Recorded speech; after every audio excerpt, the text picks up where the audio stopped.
Bismillahirrahmanirrahim. Assalamualaikum warahmatullahi wabarakatuh.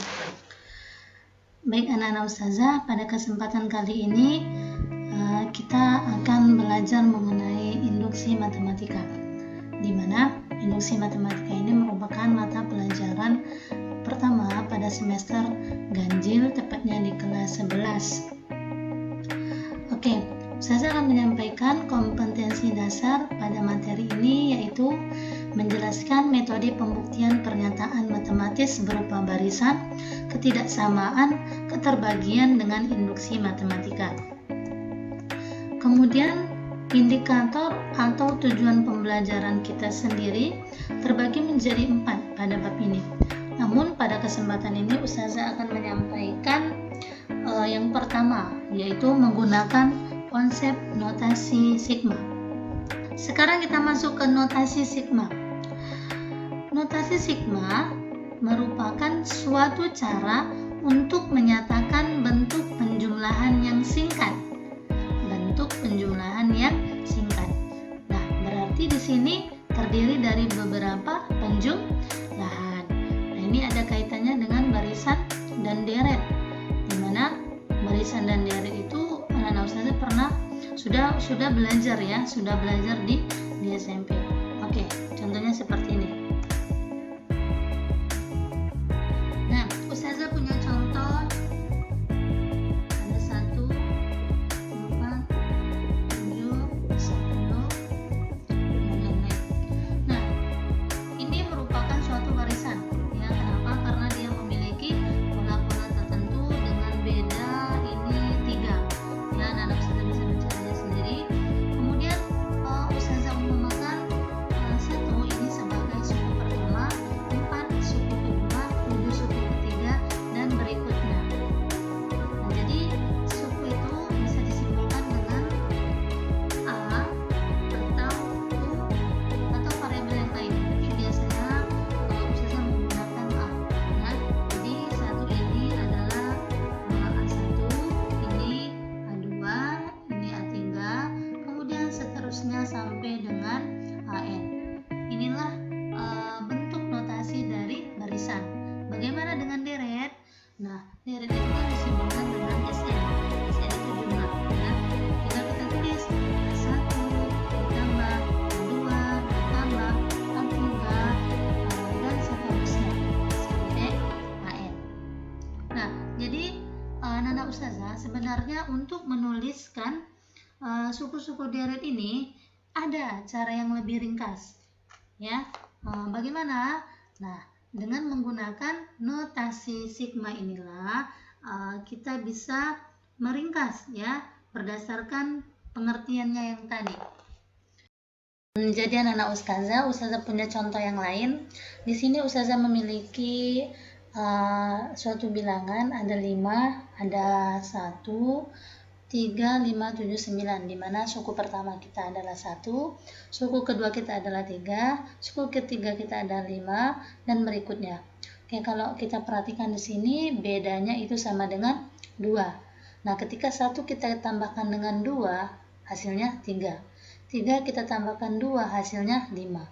Ya, sehingga ternyata suku-suku ini tuh mengikuti suatu pola. Ya, polanya yang bagaimana? Oke, next. Nah, ini suku pertama. Perhatikan, suku pertama tadi nilainya 1. Supaya dia nilainya 1, pola apa sih yang membentuknya?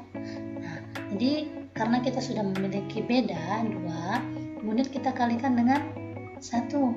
Ya, 1 ini dari mana? 1 ini adalah bilangan asli. Ya, ketika kita kalikan dengan 2 beda tadi, kemudian kita kurangkan dengan 1, itu hasilnya 1. Ya. Sama halnya dengan suku kedua. Suku kedua tadi jumlahnya 3.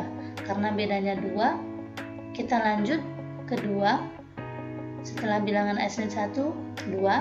Kemudian kita kalikan, hasilnya berapa sih supaya hasilnya 3? Ternyata dikurangi 1. Sama ya, dari suku pertama sampai suku kelima itu polanya sama. Nah, dengan demikian dapat kita simpulkan bahwa pola dari suku penjumlahan ini adalah 2K dikurang 1. K ini apa? K ini adalah indeks ya, bebas, variabel. K ini nanti kalau anak-anak ustazah menjumpai I, huruf yang lain, N atau L itu nggak masalah ya. K ini hanya indeks di sini, di mana K adalah elemen dari bilangan asli 1, 2, 3, 4, 5. Lanjut. Nah, untuk meningkat penulisan yang tadi itu kita gunakan dengan notasi seperti yang ustazah jelaskan tadi. Notasi ini notasi yang ustazah ini namanya sigma ya. Notasi sigma ini merupakan huruf kapital sejarah dari Yunani, yang mana simbolnya S artinya sum dan mempunyai arti lagi berarti jumlah. Oke, selanjutnya bagaimana sih cara menentukan notasi sigma ustazah? Nah, perhatikan. Berdasarkan bilangan yang tadi 1, 3, 5, 7, 9, ini bisa kita simpulkan ya notasi sigmanya. Nah, sekarang ustazah akan mengajarkan anak-anak ustazah cara membacanya terlebih dahulu, dimana kita membacanya dari yang bawah. Ini namanya ruas bawah. K sama dengan 1 ya. K sama dengan 1, 5 ini merupakan batas atas. Jadi sigma K sama dengan 1 sampai dengan 5. Nah, dari mana ini? Ini rumus yang kita dapatkan tadi. 2K kurang 1. Jadi kita tidak perlu lagi menulis deret ya, karena kita sudah belajar notasi sigma ini. Kurang lebih seperti itu. Nah, secara umum bentuk notasi sigma ini seperti ini. Nah, K sama dengan 1 ini merupakan batas bawah, N merupakan batas atas, di mana AK ini merupakan hasil dari A1 ditambah A2 ditambah A3 sampai dengan AN. Oke ya. Nah, jadi anak-anak ustazah, sebelum ke contoh selanjutnya, anak-anak ustazah bisa membuat pola dengan notasi sigma yang contoh waktu pertama tadi ustazah jelaskan, yang ada 1, 4, 7, dan 10. Itu bisa dicoba ya. Oke, sekarang kita lanjut ke contoh. Nyatakan K sama dengan 1 sampai dengan 4, 2K kuadrat dikurang 1 dalam bentuk penjumlahan. Kemudian hitunglah nilainya. Nah, kebalik ini ya. Kalau tadi kita punya bentuk penjumlahan dijadikan ke notasi sigma, sekarang dari notasi sigma kita bentuk menjadi penjumlahan. Bagaimana caranya? Oke.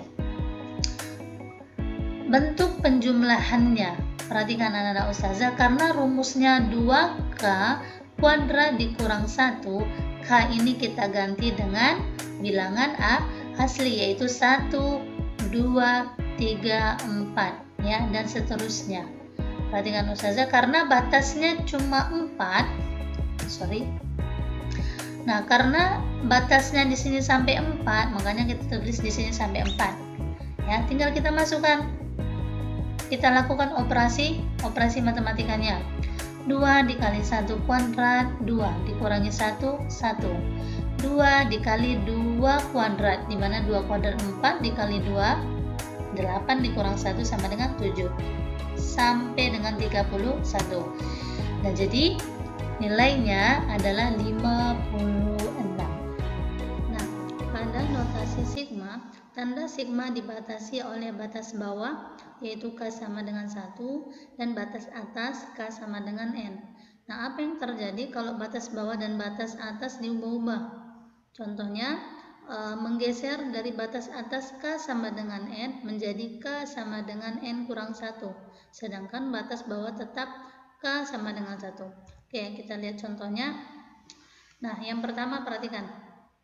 Sigma K sama dengan 1 sampai dengan 6 dari 2K ditambah 1 kuadrat sama dengan, nah ini tinggal kita masukkan rumusnya.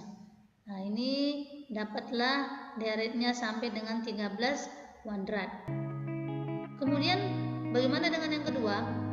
Sigma K sama dengan 1 sampai dengan 5. Lihat, batasnya sampai dengan 5, yang atas saja sampai dengan 6. Ternyata sigmanya itu sampai 11 kuadrat. Kenapa? Karena perhatikan, K sama dengan N menjadi K sama dengan N kurang 1. Tinggal kita kurangkan saja, ya. Sehingga sigma K sama dengan 1 sampai 6, 2K ditambah 1 kuadrat sama dengan K sama dengan 1, sigma K sama dengan 1 sampai dengan 5. Yang ini kita tambahkan, ya, kita tambah dengan 13. Oke, bentuk rumusnya seperti ini. Jika batas atas K digeser menjadi K sama dengan N kurang 1 dengan batas bawah tetap K sama dengan 1, maka jumlah N suku menjadi jumlah N kurang 1 suku pertama ditambah suku terakhir. Oke, perhatikan rumusnya. Ya, silakan anak-anak ustazah pahami terlebih dahulu.